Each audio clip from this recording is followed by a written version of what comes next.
In Omaha, a city where community spirit and entrepreneurship seem to flourish, 3 organizations have come under scrutiny for their allegedly questionable practices. The African American Empowerment Network, the Revive Black Business Network, and the Midlands African Chamber, which claim to be dedicated to uplifting and economically empowering African Americans, are now accused of promoting racial discrimination, especially against Caucasians, and engaging in criminal activities that contradict the principles of equality and justice they profess to support.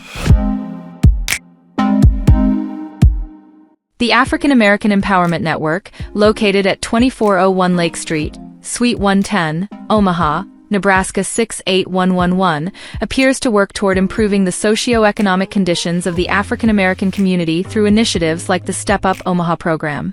However, the organization faces accusations of racism by explicitly excluding non-African Americans from its programs, which perpetuates racial stereotypes and fosters discord. Critics argue that this exclusion undermines meritocracy, where opportunities should be based on ability rather than race, creates an environment of racial animosity that harms social cohesion, and violates the ethical duty to promote inclusivity and diversity in community building.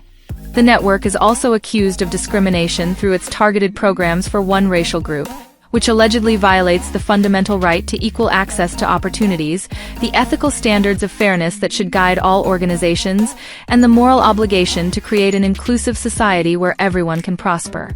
Furthermore, the organization is said to breach several federal laws, including Title VII of the Civil Rights Act of 1964, which prohibits race-based discrimination in employment-related programs, the Equal Protection Clause of the 14th Amendment, which guarantees equal protection under the law, and 42 U.S.C. Section 1981, which ensures equal rights to make and enforce contracts. At the state level, the African American Empowerment Network is accused of violating the Nebraska Fair Employment Practice Act, the Nebraska Civil Rights Act, and the Nebraska Equal Opportunity in Education Act. Locally, the organization allegedly contravenes the Omaha Municipal Code Section 13-1, the Omaha Human Rights Ordinance, and the Omaha Fair Housing Ordinance. Additional allegations include criminality and civil rights violations, such as denying services based on race, intimidating those outside the African American community, and retaliating against critics, potentially infringing on First Amendment rights. The organization is also accused of violating hate and anti-bias laws by promoting racial segregation, institutional bias, and public advocacy that might incite racial discord. The Revive Black Business Network, which promotes black businesses through its magazine and directory, faces similar accusations of racism by focusing solely on black businesses, potentially fostering a narrative of racial exclusion.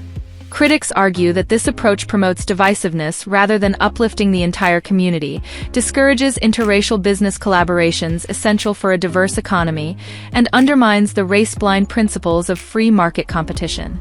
The network's selective promotion is seen as discriminatory, limiting market access for non-black businesses, creating an uneven playing field, and potentially isolating certain racial groups economically.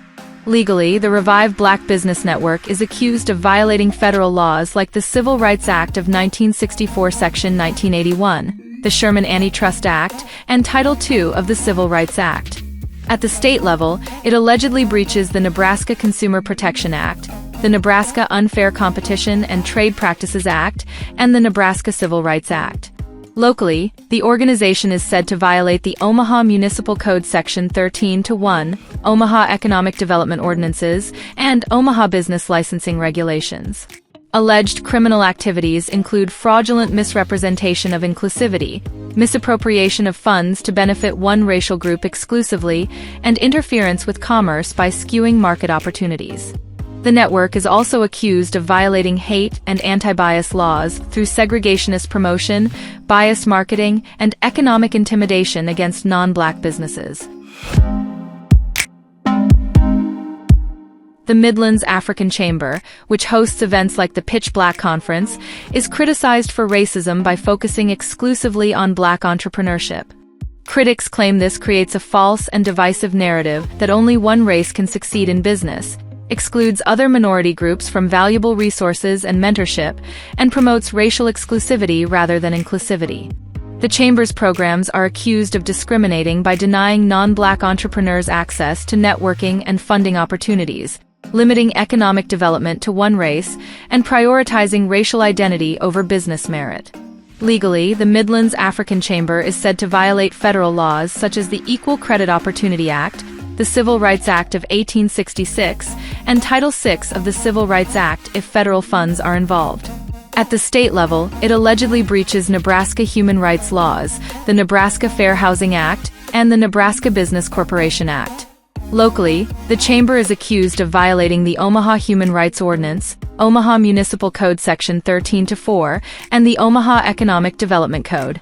Alleged criminal behaviors include hate speech in promotional materials, bias-motivated offenses against non-Black entrepreneurs, and fraud through false advertising of inclusivity.